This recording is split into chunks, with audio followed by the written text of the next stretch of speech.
실제로 이미 기소 중지돼서 수배된 사람이 한국에서 또 여신들을 불러가지고 또다시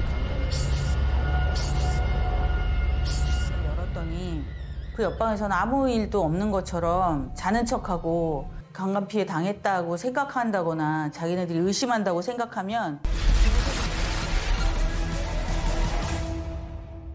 바로 옆방에 있는 보고자들이 자꾸 김도영 교수한테 전화를 걸었고 그래서 엑소더스랑 바로 연결이 될 수 있었어요. Di tahun 2006, di internet tersebar yang namanya File X yang berisi tentang kebejatan seorang Jeong di Hong Kong.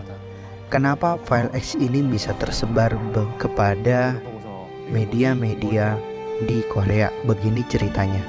Berawal dari seorang mahasiswa yang baru lulus. Dia ditelepon oleh pendeta Kim, seorang pendeta dan sekaligus pengikut JMS yang sangat dekat dengan Jeong. Sang mahasiswa ditawari sebuah pekerjaan di Hong Kong yang nanti akan membantu pekerjaannya Jeong di Hong Kong.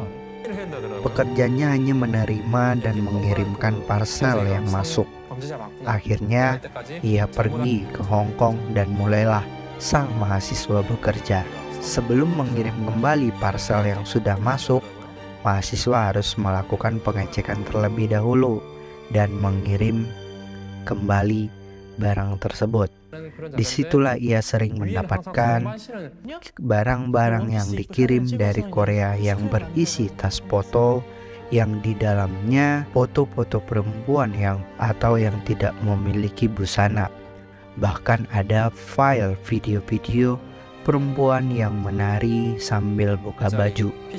Tapi file ini ada di dalam komputer tempat si mahasiswa bekerja. Selama 1 tahun ia bekerja mengerjakan pekerjaan ini, saat kantor Jeong sudah mulai tutup di Hong Kong dan rencana Jeong akan berpindah lagi ke negara lain untuk misi berikutnya. Selama ia menerima parcel ini, ia mulai tidak yakin dengan Jeong yang ia persepsikan dengan kelakuan seperti itu.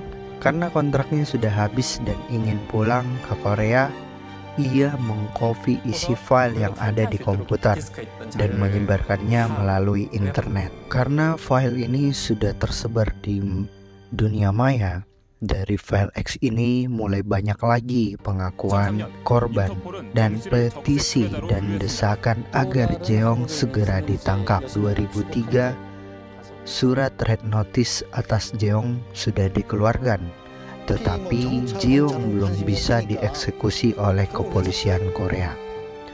Akhirnya para korban yang terkumpul menjadi Exodus memiliki rencana pergi ke Hong Kong untuk melakukan pengintaian, mengintai korban Jeong dari bandara hingga melakukan seks rame-rame bercocok tanam di kamar pribadinya Jeong. Setelah mereka mengintai para korban dan mendokumentasikan sebagai barang bukti, keesokannya tim Exodus meminta bantuan ke kantor imigrasi. Kantor imigrasi pun mau membantu dan melakukan proses penggerebekan di rumahnya Jeong. Jeong tertangkap di belakang rumahnya di dalam kelambu bersama 2 perempuan yang mau enak-enak bersama Jeong. Semuanya didokumentasikan. 그래서 이게 허리를 못 펴요.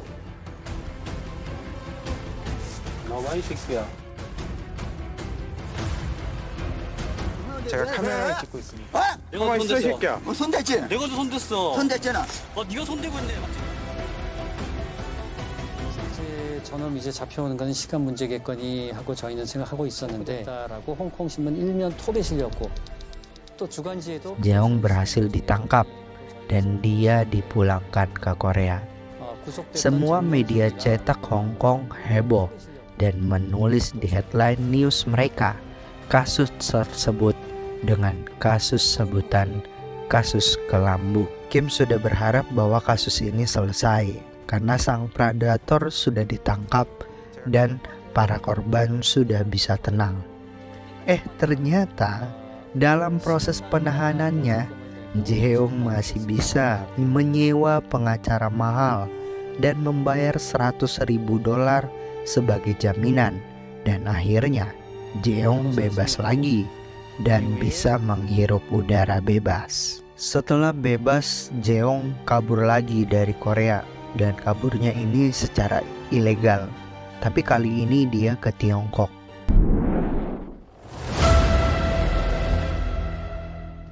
Di Tiongkok tidak ada yang mengetahui ia bersembunyi di mana.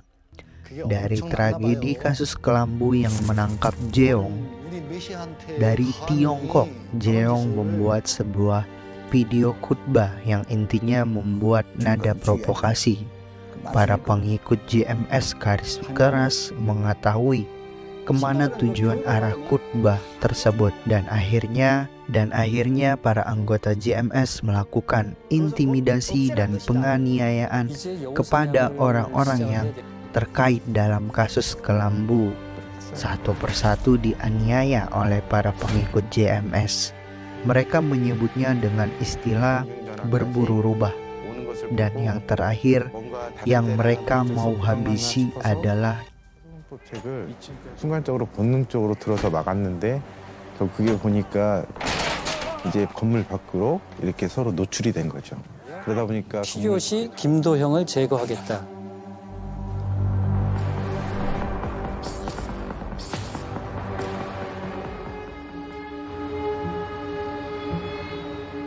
Kim Do-young, orang yang sangat keras menentang JMS karena saking sulitnya mendapatkan keberadaan Kim Do-young. Akhirnya mereka melampiaskan terakhir ke orang-orang terdekat, yaitu orang terdekat Kim Do-young adalah ayah Kim. Saat ayah Kim pulang kerja mau ke rumah, belum sampai ke rumah, ayah Kim dihajar sampai masuk rumah sakit. Beruntung masih bisa ditolong. Di tahun 2006, setelah selama menetap di Tiongkok, tidak ada mengetahui keberadaan Jeong. Kelakuan Jeong masih tidak hilang, masih melecehkan perempuan-perempuan yang diundang ke tempatnya, ke tempat ia bersembunyi selama di Tiongkok. Cuman ini cara mainnya lebih rapi dan terkonsep. Ada satu kasus di tahun 2006, mereka mengundang atlet taekwondo yang ingin melakukan pertunjukan di Tiongkok, yang ternyata mereka ini diundang ke rumah persembunyian Jeong yang ada jauh dari kota, dan di sanalah salah satu peserta taekwondo ini dilecehkan oleh Jeong, dan ini lebih kejam lagi dari biasanya. Kasus ini terdengar seantero Tiongkok sampai Korea, dan lagi-lagi Jeong berhasil kabur dan bersembunyi entah di mana. Para kepolisian Tiongkok juga memang sulit mencari jejak seorang Jeong. Dan tibalah di tahun berikutnya, di tahun 2007, setelah sekian lama kepolisian Tiongkok sulit cari Jeong, Kim mendapatkan telepon dari sebuah organisasi keamanan Kementerian Nasional Tiongkok meminta bantuan ke Kim untuk membantu menangkap seorang Jeong dan terbang ke Tiongkok. Jadi mereka merencanakan sebuah agenda yang bisa memancing Jeong keluar dari persembunyian dengan agenda cara pertukaran budaya Tiongkok dengan Korea. Mendengar hal itu, insting predator seksualnya Jeong langsung connect. Iya, cewek-cewek Korea mau datang nih. Nah, saat agenda dilakukan di Tiongkok dan benar-benar Jeong keluar persembunyiannya dan mencoba menghadiri acara tersebut, langsung ditangkap oleh kepolisian Tiongkok. Belum selesai di sini ya, tunggu episode berikutnya di episode ketiga. Jangan lupa like, comment, dan subscribe channel ini. Terima kasih.